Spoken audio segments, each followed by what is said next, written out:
There we go. There you go. Good afternoon, evening, fellow dispatchers that are part of our 911 dispatchers as first responders page. Again, we're here with another one of our sessions of Tell Your Story. Again, my name is Rebecca McAleese. I'm here with another admin, Jim Lockerbie.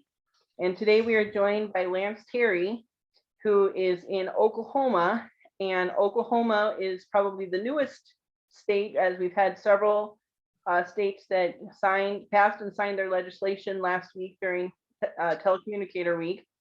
And I think Oklahoma was the last one to get everything passed last week. And so he is here to talk to us about what Oklahoma did and how they went about getting reclassified in their state and what it means for the dispatchers in the state of Oklahoma.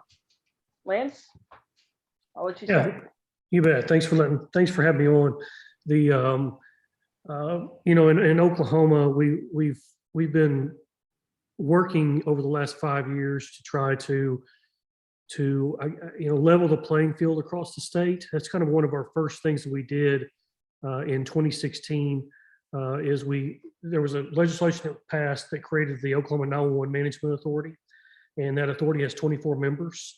Part of their job was to hire a state 911 coordinator, and I was lucky enough to get that position.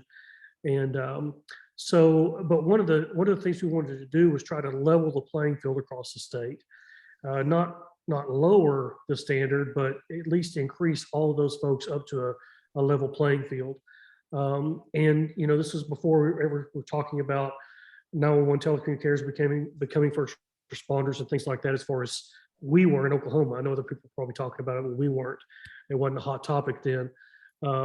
So we went through, the technology. We had 5 counties without 911 in the state. I've been to dozens of 911 centers across the state since 2017 when I started. And kind of the common denominator across all these systems was the fact that, the dispatchers didn't receive the proper training, didn't receive the proper tools that they needed to be successful. And so when you look through that and you go, okay, well, let's get a grant program together and we'll provide them those tools. Let's do 100% training grants. So we've had several $1 million run through grant programs, and we actually gave federal grant money back, which was sad.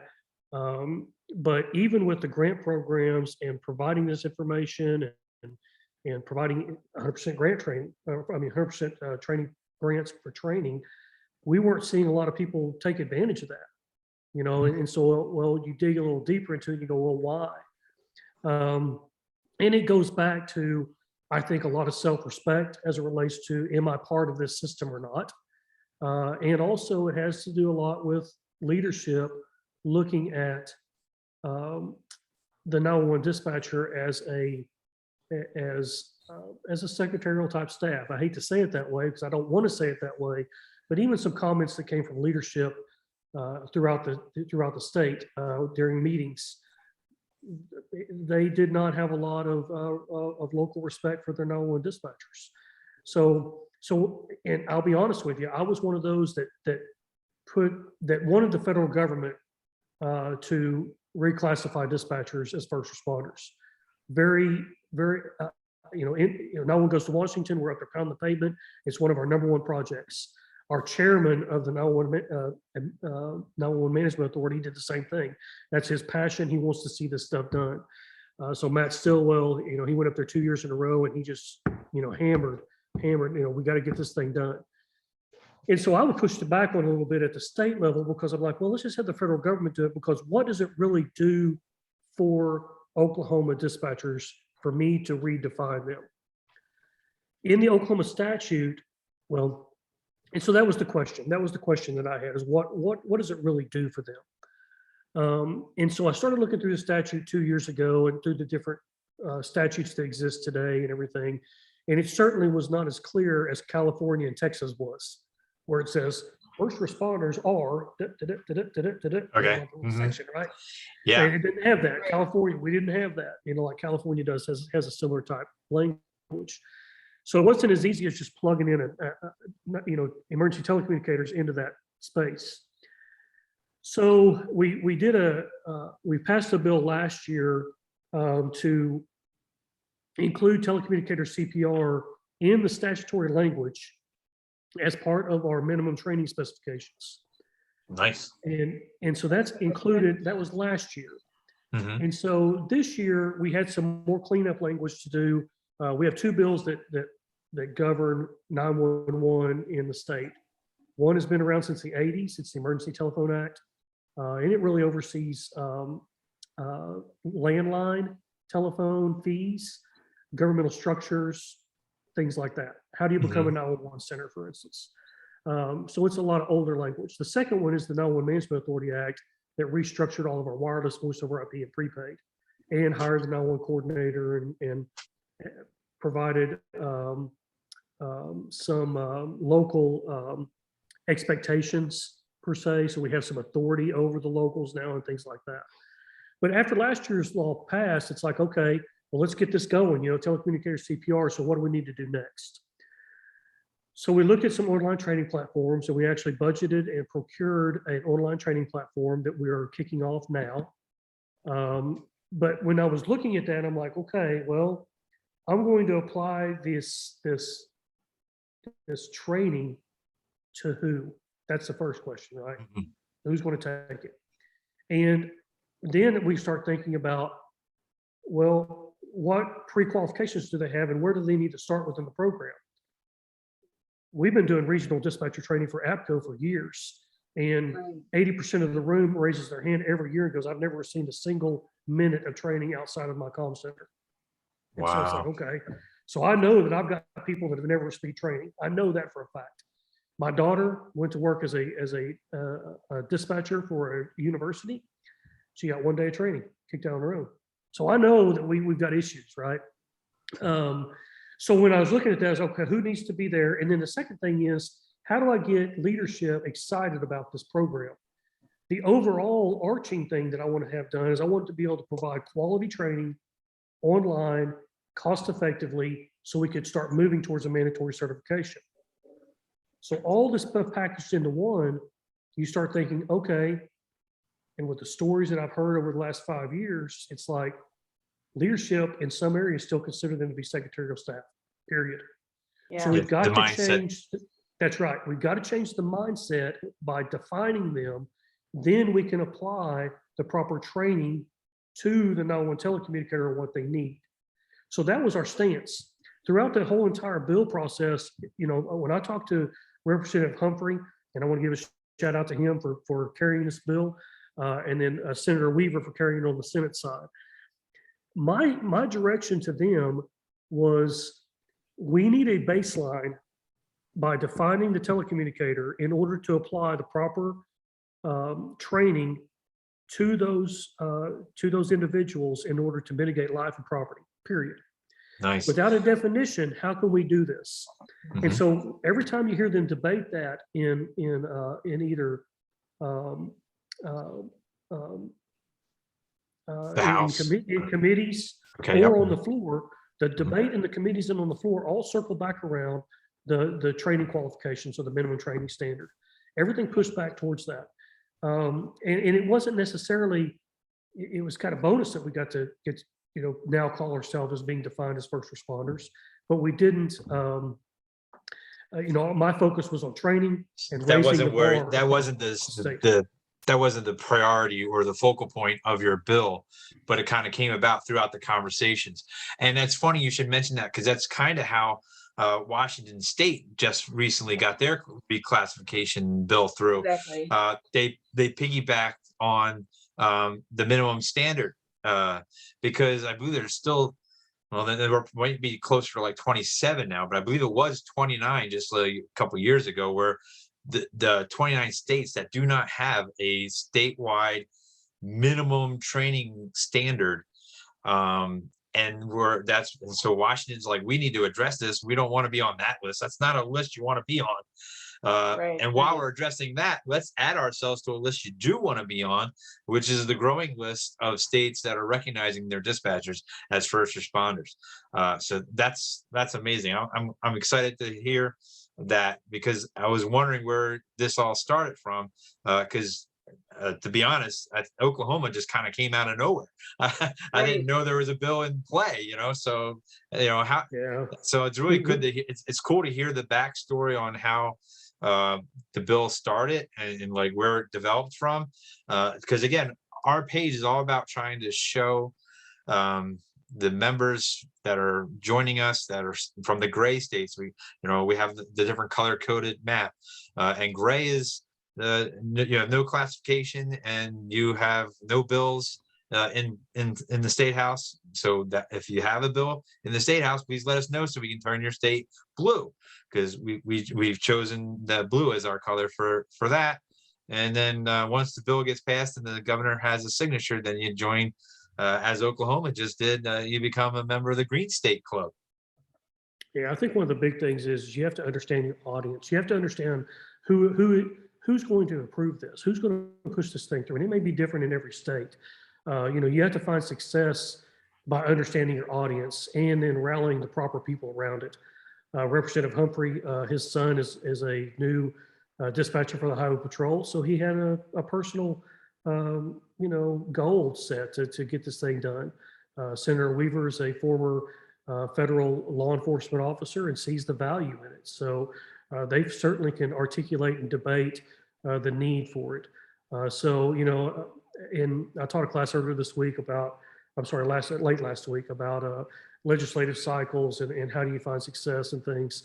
And, when it boils down to it, you just got to rally the right people around the mission, and don't let it die on the vine, because it will die on the vine if it's not important to people. When we were hoping we would have this heard on National Telecommunicator Week, we were hoping it would go to the Senate floor and get passed and potentially be signed by the governor in the same week, which we couldn't believe the governor signed it 2 days after it was passed in the Senate, which I don't know if that's ever happened outside of really hot items. But we wanted to have it done that week, but they weren't hearing any bills that week. So we contacted all 5 of that senator's, the Senate floor leader who assigns the bills. We contacted all 5 of his 911 dispatch centers, and just so happened one of them goes to church with him. Nice. The Senate floor leader. Nice. And so he picked up the phone, called him, says, "Hey, you need to hear this bill," and then bam, bam, here you go. So again, relationships are the key to get this, to find success at your local level. So. Did you guys did you guys work with any either local fire police unions or statewide police and fire unions to kind of help move the process along? Well, we actually have that 24-member body I spoke about earlier, the 911 Management Authority. There's some key positions on there. One of them is a sheriff who actually acts as a local 911 coordinator. But he is the legislative liaison for the Sheriff's Association. So again, strategic, certainly a strategic need on our side. I don't want to say it was a move because it just happened to work out that way. And the other one is a county commissioner seat. And the county commissioner actually has Derry Stacy's his name, out of one of our suburb counties outside Oklahoma City metro area. He's got a guy that works for him. It's a legislative liaison for the county commissioners in that county. And Jacob McHughes is his name. And he actually has been on loan to us to carry bills. So again, certainly was not one person. And we certainly rallied people around that to make it happen. We do have contacts in the Chiefs of Police Association. We didn't have to actually meet with them on this. We didn't have anybody fighting against us. We certainly know people, and we see them in the Capitol when we're pushing bills, and we know who they are, and they know who we are, and we certainly have those side conversations about how, does this affect you, and what that murmuring is. That's one thing. Every time I pass my business card out, I tell people, if you hear anything out there, then let me know. Just let me know, and let's work through it. Let's not let it build up to the point of where you hate us, we hate you. I mean, it doesn't have to be that way. So yeah. And I think a win for one is a win for all. When it comes to public safety, we're all in the same bucket. We're dealing with a lot of the same issues. You know, if we're coming at them from maybe different aspects, but the bottom line is we're the ones towing the line, you know? Yeah. Yeah, the turnover rate's horrendous everywhere. And so anything that the police chiefs, the fire chiefs and all that can do to try to stop the bleeding on that, they're certainly willing to do that. And that was the approach when we talked to their lobbyists and things like, hey, we've got to get them as part of the team. They've got to feel like they're part of the team, because if they're not, we're going to continue this revolving door. We need to give them the training that they need. We need to identify what they really do for a living, and stop just pushing it off, saying, well, you know, just push the buttons and give me the address and move on. So Right.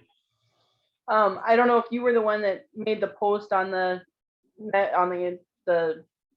authorities page, but the thing that James and I were talking about last night as we were doing some pre-talk for this meeting is the person who posted it said 27 years ago they were sitting at the council for the Oklahoma City bombing of the Murray building, and now 27 years later, at pretty much the exact same time, they saw the bill pass. Now, was that just a coincidence of everything lining up when it did, or was it kind of planned that way? no, it was actually a coincidence, and it was me that posted that. And Okay. and you know, and it was really surreal because we're sitting there at 9 o'clock or 9:02, and they opened with prayer and a moment of silence on the Senate floor for those who were lost during that bombing. And I got to thinking, I thought, holy cow, 27 years ago, where was I at, and what was I doing? Wow. And when people were calling 911 thinking the back of their house blew up, or that the tank batteries next to their house blew up, or you know, and it just one thing after another, and it snapped and went. So when I posted that, I don't like posting personal things very much, but it was one of those things that really hit home with me. Yeah. You know, it brought back a lot of memories, and it brought back the fact that, you know, we were first responders that day. And The we, very first, you know, yes, because and yeah, yeah, Tony Harrison with the Public Safety Group. You know, you guys probably know him, or at least some Yep. people know him. yeah, I've heard his Tony story. was a supervisor on the floor that day at Okay. Oklahoma City, and you know, thinking of, and I worked with Tony at Midwest City before he went to work at Oklahoma City, and you know, it was certainly, for us old timers, it was certainly a moment to reflect, and it just so happened to work that at that time. It was 1 hour later because it was number 8 on the agenda, but other than that, it would have been awesome to have it right there right Right. after it. But you know, hey, Yeah. beggars can't be I choosers. mean, But it just happened out that way. Just but happened but to be. that is so amazing. And yeah, you know, like that's why I keep saying to some, you know, critics of New Jersey's bill that it's just a name only and it doesn't address all these other issues or whatever. But to be, you know, 27 years, I'm like 26 and a half. I came in shortly after that situation. But to come into work, answer the calls that we do, deal with the hurricanes, the national emergencies, you know, homeland terrorism, you know, to deal with these incoming calls in reference to these situations. We've been responding and acting as our own, as first responders, and now and just to get that recognition and you know, just, you know, I don't know, the word is skipping me right now, but you know, to be able to get the recognition from the general public and from the policymakers and our brothers and sisters out on the other side of the radio, you know, it's huge. You know, it goes back to like you're talking about the self-respect and you know, and the job satisfaction and just, yeah, you know, that's right. I'm a first responder. I'm part of the family. I'm part of the community. Yeah. You know, and you know, Yeah, when you sit behind the headset and you know, when I'd made a decision, I was no longer going to be a police officer or a firefighter. I was going to do this as a career. When I made that decision, I went 100% after it. And when you have separated domestics that were violent and abusive domestics, that you separated the parties before the officers ever got there. When you've talked a person, a homicide suspect, out of putting a baby and a gun down and walking outside on the front porch, or you've actually talked to a lady that was actively being raped at the time of the 911 call. And you've walked them through that and you get suspects in custody. Or, you learn something in Power Phone Fire class that, locating the caller, and you have somebody bedridden that you actually have them beat on the window and they come break the window out and get the person out. There's story after story. And those are all things that I have got to experience in my career. And when you have that type of, when you take the power and are able to apply it, it's so self-gratifying to see that you can be successful doing that. Now, when I was a young dispatcher, I could make or break a cop's call. I'm going to tell you right now. I could get those people so steaming mad by the time that cop got there that they were ready to go to Fifth City with whoever showed up. Yeah, right? if you're not careful, you Or- could make his job a living hell. Right. Or if you chose to, because the cop was not necessarily the nicest cop in the world. So you just, I'm not saying I did that, but I'm just saying that you can do it, right? Oh, You can yeah. set them up for success or you can set them up for failure. Right. In Oklahoma, we have got to change the mindset of our 911 dispatchers to say, hey, you can control these calls. You can have positive outcomes because you took the action to do something. And it all starts back with being part of the process. So Exactly. that's where it It's the came from. mindset. And we've talked about this with Van Gundy, Roxanne. Roxanne from Kansas. First off, let me go back to the fact that you had talked about earlier about the bill, not having, or your state not having an actual definition or a bill that's already in place that you just throw in, dispatch. So here we keep talking about, first responder. I mean, Kansas, they don't recognize anyone as a first responder. They're emergency responders. So again, do your homework, find out what terms you use. But during our interview with and in celebration of Kansas passing their law, we talked about, and I did it without even realizing it. I talked about it's like pulling back the curtain and showing that the dispatcher is part of that emergency response team. You have the police and fire out there in the street that it's kind of hard to miss. When your house is on fire, you see the big red fire truck and the guy dragging the hose. He's a first responder. But we're back behind the green, behind the curtain. And Roxanne is like, yeah, we are Kansas, so we're it's the Oz, the great Oz, That's right. That's right. And so we need a lot of the reclassification isn't for us necessarily, because we should be, if we aren't already. Sure. We approach the job as a first responder, trying, as you said, trying to set up the scene so that the officer's work is almost already done for them. Trying to best treat or assist the family member treat their loved one, so that EMTs, oh, cool, they're pretty much, the bleeding's kind of under control. It'll be a lot better than they didn't do nothing. It's, they got the bandage on, they got the towels, they've wrapped it up. Now we'll do our job and then we can transport, or wow, that's good CPR. Let me take over. Or, now I got the AED, we can shock them, so we have to be that first, we have to approach our job with a first responder mindset, but then also the decision makers, the policy writers, they have to approach our job as, hey, these guys are first responders. Their 911 console and their 911 phone system is just as important as our city buying that 100-foot ladder truck the fire department's asking for. Exactly.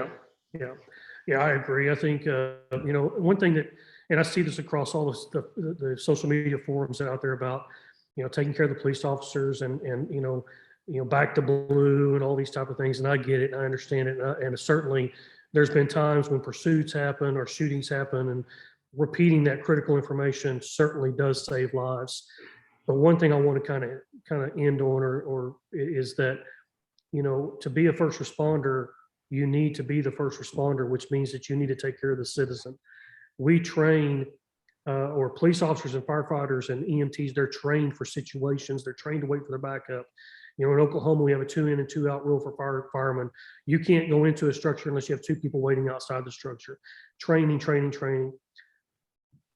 and they need our assistance, and I don't want to not overlook that. However, when a citizen calls 911 for help, they've exhausted all of their local resources to deal with whatever situation that is. If it's a vandalism report and they need it and they need a report for their insurance company, they can't do that themselves. They've exhausted their resources. If it's a domestic, they can't handle it themselves on their own anymore, and they need you. So Right. you have got to step in, be the first responder, and be there for those people that are not trained to take care of the situation themselves. So at the end of the day, you are the first responder because you are on scene of that incident where no one there is trained or have the ability to be able to handle it any longer. I'm trying to get one of the console makers to take my thing as like, for their own ad or whatever. But like every first responder has a scene, has a vehicle to get them to the scene. Ours just brings the scene to us. Sure. Yeah. That's right. When we answer Yeah. that call, we're on scene. Yeah. And like you said, we've all have examples of where our actions have assisted before the first responders in the field arrive, where they're Yeah. there and they're I mean, again, not to toot my own horn, but to talk to you about to add to the experiences you shared earlier. I was getting a 911 call about a suicidal caller. Patrol goes to the address, and the husband and wife who own the home come to the door, and they're like, "No, we're good, and we don't want to hurt ourselves. We're not hurting ourselves." So patrol's trying to clear, like, "Hey, we're clear. They're here." They say, nobody called, and they're fine. And I was like, "Ask if there's somebody else in the house, because all my equipment and what I'm being told, somebody in that house is trying to hurt themselves." So they go back to the front door and they're like, "Is there anybody else that could be in trouble right now?" And apparently it was a recent friend had started to rent their back like college apartment or Wow. something, and Right. that's when the light bulb goes off over Mrs. Johnson's head. "Oh, what about your friend Bobby?" "Oh, guy, yeah, Bobby's in the back apartment." They run in and they cut him down, and had to bring him back, and they brought him back. But had patrol taken their word for it and walked back to their patrol vehicles, it would have been a sad story.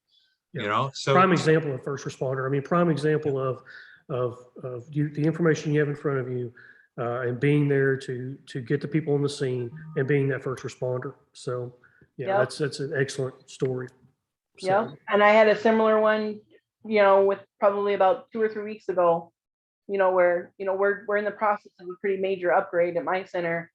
And with our new phones, we, can pretty much pinpoint and watch someone drive down the road type thing. And it was that kind of a situation. He was reporting, he was insistent on driving to a firehouse because he knew where there was one at. And we started help to the location he'd given us, but he kept driving, and he was reporting that his vehicle passenger had overdosed.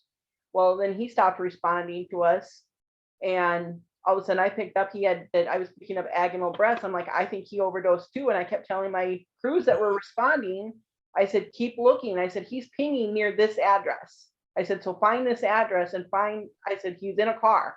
So start searching cars. And sure, they did Yeah. finally find him. And sure enough, they had 2 overdoses. wow. In the car, and Yeah. they were able to transport them both. But yeah, the same thing is like, you've got to know how to use your tools, because another one that could have gone very wrong. yeah. Yeah, and I'm tired of seeing families having to create foundations in honor of a loved one that was lost because no one failed them.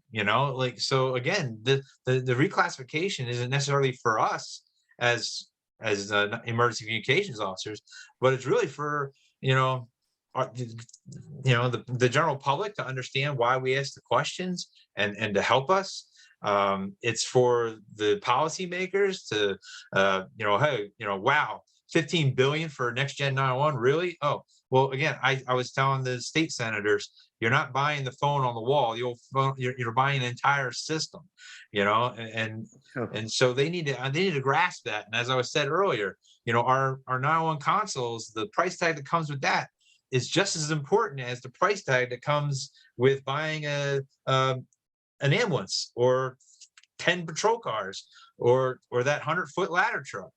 Like so like it's time to stop putting 911 as, oh well, it's just a phone. Like they really need that kind of money for phones. It's like, yeah, because it's not a phone, it's a piece of technology. It has to be as reliable as our consoles and our phone systems, our radio systems that we use have to be just as reliable as the equipment out on the street, serving our counterparts in the police, fire, and EMS services. So absolutely, man. It's funny, New York, they joined the Green State Club, and they signed their bill on the 20th anniversary of 9/11. So you guys have that in common, as imagine that, you're taking calls, those type of calls from people coming, in the towers, and we often, how many people often forget to remember the 911 callers and police, fire, EMS dispatchers that were working that day. Yeah. Yep. Yeah, I can't imagine. Yeah, I can't imagine. Yeah. Yeah, well, I think, again, back for Oklahoma, defining, it starts with the definition. You got to put them into a pot. Yep. In order to, you got to put them in somewhere and say, okay, I'm going to plant this seed, and that seed is your first responder. Now let's fertilize it. Let's give it the right things to grow and become part of this overall ecosystem that we call first responders. Become part of the end-to-end solution. Just got back from an interoperability workshop, and in that interoperability workshop, it was end-to-end. It was 911 all the way to alerts and warnings and everything in between. So this whole ecosystem from citizen back to citizen is important, and Absolutely. everybody recognizes that's important, but yet we're not defined that way, and we're not categorized that way, and and classified as part of that end-to-end solution. So it's time to make it happen, and I'm glad Oklahoma was there to be part of this and be able to be one of the in the first 16. That's That's sweet. awesome. We're in That's the Sweet right. 16, so we barely made it. By golly, we did. That's great. And we probably should start to wrap this up. Okay. So for our viewers, find out what your terminology is in your state. Find those relationships that Lance was talking about, and unfortunately, if you have a major incident that you can point to in your state that demonstrates how vital our role is as first responders, as the 911 call takers, the police, fire, EMS, radio operators, point to that, use it. It just so happened by coincidence that the bill was signed on that anniversary for Oklahoma City. But, again, New York City, the 20th anniversary, I think that kind of was a little bit coincidental as well, but but how but again, it's something that you can use to try to drum up support and as an example of why it should be done. So Lance, any last parting words from you? I don't think so. Just good luck, and we're here to help. I'm here to help if I can do anything to pass ideas by or whatever. Look me up on Facebook. # Where's the 911 guy? Because I'm everywhere. I try to be. I'm all over the state visiting our 911 dispatch centers and stuff. So follow me on # Where's the 911 guy on all the social media platforms. All right, awesome. And Rebecca, any of the final words? Nope. Just keep doing what you guys are doing best.